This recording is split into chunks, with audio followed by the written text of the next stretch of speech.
And what was your reaction to Manziel playing his first game in this league? Sad. What could have been. Skip, he was electric.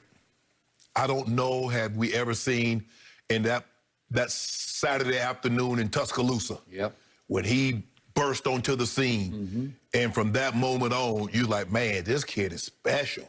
And then you watch him in the bowl games, and then you watch him all of a sudden just, and with more fame, the more he became out there, in that it was all about the celebrity and not the game.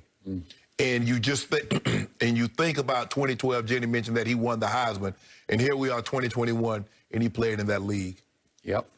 It's sad that a guy that has so much ability just wasted it. He didn't care. And for me, the way I look at it, Skip, when guys don't care, I don't care either.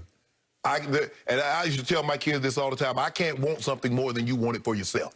So me wanting this, if this is not what you want, we're wasting our time. So pick out something that you want, wherever you want to go to school, whatever you want to major in, do that. Because I don't want you to get to be 30 and say, well, Dad, I only did this because you wanted me to. Hell no, you didn't. Your dad lived his life. Your dad did what he wanted to do.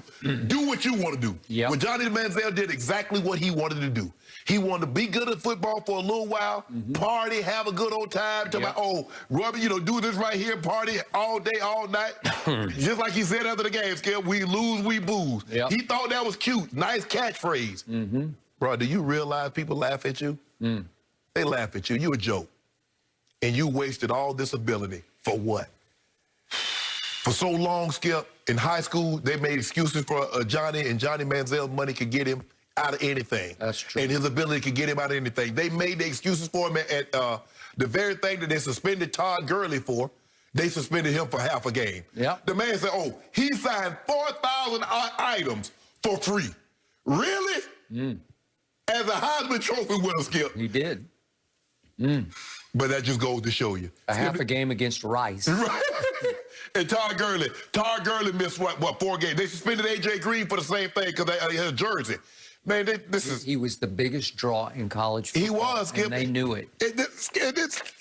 What is this? Skip, he played in this. What is this? Some beer league? The fan-controlled football league, the Zapper. Skip, this should be beneath Johnny. Skip, this is embarrassing.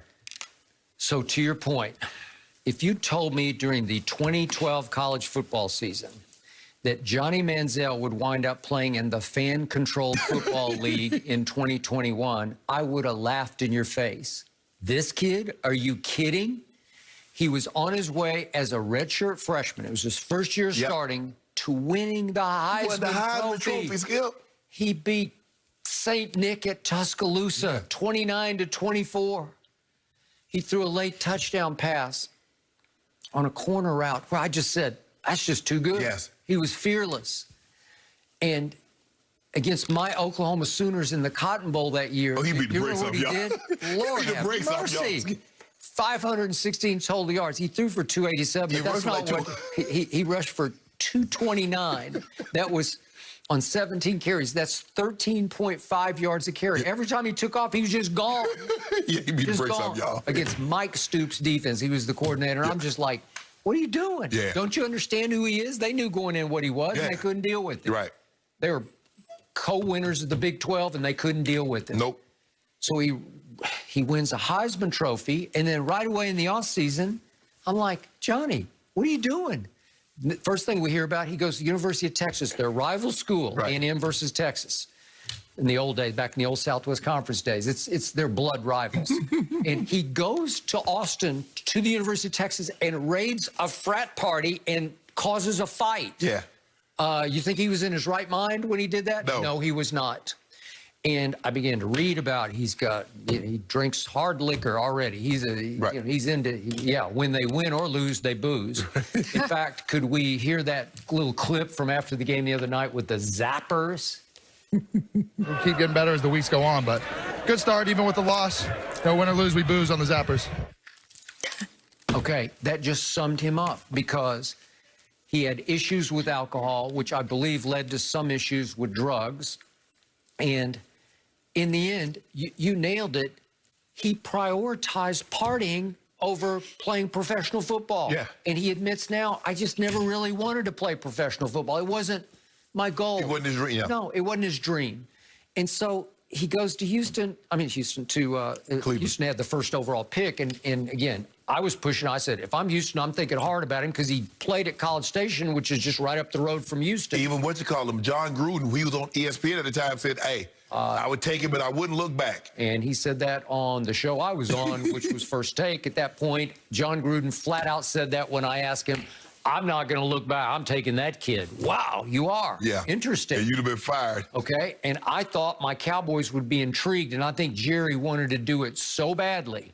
And they're sitting at 16, and he went 22nd overall. And I believe Stephen Jones, it's almost become legendary, did say, Jerry, we can't do this. Because that's probably what he said to Jerry, because they called him Jerry. He calls him Jerry. He calls his dad Jerry. Jerry, we just can't. We can't. Because they had Zach Martin rated like at the top of their board.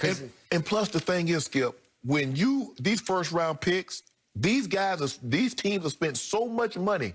They know everything you've done. They done talk to your teachers. You don't know anything about it. They done talk to your friends. They done walked up and talk to some of your friends, and they think that's a total stranger. Yeah. But that's somebody in the organization getting a feel for what you like.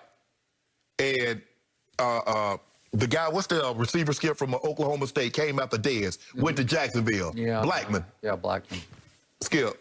Guy says, hey. He had issues too. Went to the bar. He said, every day, I went for a week. He was at the same bar at the same time, drinking. Yep. Okay. We took him off our board. Jacksonville took him within a year out of the league. That is true. So right now, Texas A&M fills up a 103,000-seat stadium that is the house that Johnny built. 103,000 seats was because of this kid. Mm-hmm. He just ignited a great tradition. He sort of reignited it. Reignited, yeah. Yes. And I'm thinking, okay, and remember, Dow Loggins was the quarterback coach in Cleveland, and he's the one who, legend has it, around the draft table. Talked the owner into, hey, he showed him a text from Johnny, take me, and let's wreck the league. Let's wreck the league. You're going to wreck the, no, you're not going to wreck franchise. Yeah, well, you're going to wreck yourself, which he quickly did. He did. He said he didn't study, he didn't care, he's partying. Well, that became very obvious. Right, and he lived in a hotel, then he had all kinds of domestic issues. It was one thing after another, and I have to watch him on Saturday, whatever it was, night. I didn't watch it, I just saw the clips. That he's playing for the Zappers? What? And look at his quotes. Feels like I'm super washed up, but I still had a blast because that was he was having fun playing football because nobody cared. Right. There's no pressure. You are super washed up. You didn't lie. That was the most fun I've had in a while, he said. He was laughing about it. You see me get caught from behind? Oh, like it was funny to him. Boy, times have changed. This definitely is 2021. And in the game, he went 1 of 5 for 11 yards throwing. Yeah. Okay. The man said, I'm super washed up. Mm-hmm. He's like, he knows it. But he enjoyed it because nobody cared. No pressure. Nope. It's like backyard football, and I guess that's what he wanted to play. That's where he was at his best playing, quote-unquote, backyard football. Yeah. And he like when they played the Turkey Bowl, Skip, where the old guys get together on Thanksgiving. Yeah, that like used to play football. They played the Turkey Bowl. No, that's what he does. That's a televised Turkey Bowl. Wow. It's just so sad. And he became best friends with Josh Gordon. Yep. They lived a whole off season together out here in Los Angeles and West Hollywood. They got an apartment together. And it was some crazy times because they were clubbing every night. Think about it, Skip. He was taking pictures with LeBron, Drake. He was. In the off season. He was. A kid in college. This kid in college. LeBron loved him. You're taking pictures with Drake? Yeah. With LeBron? Yeah. You front row of NBA Finals game and you're everywhere. Everywhere.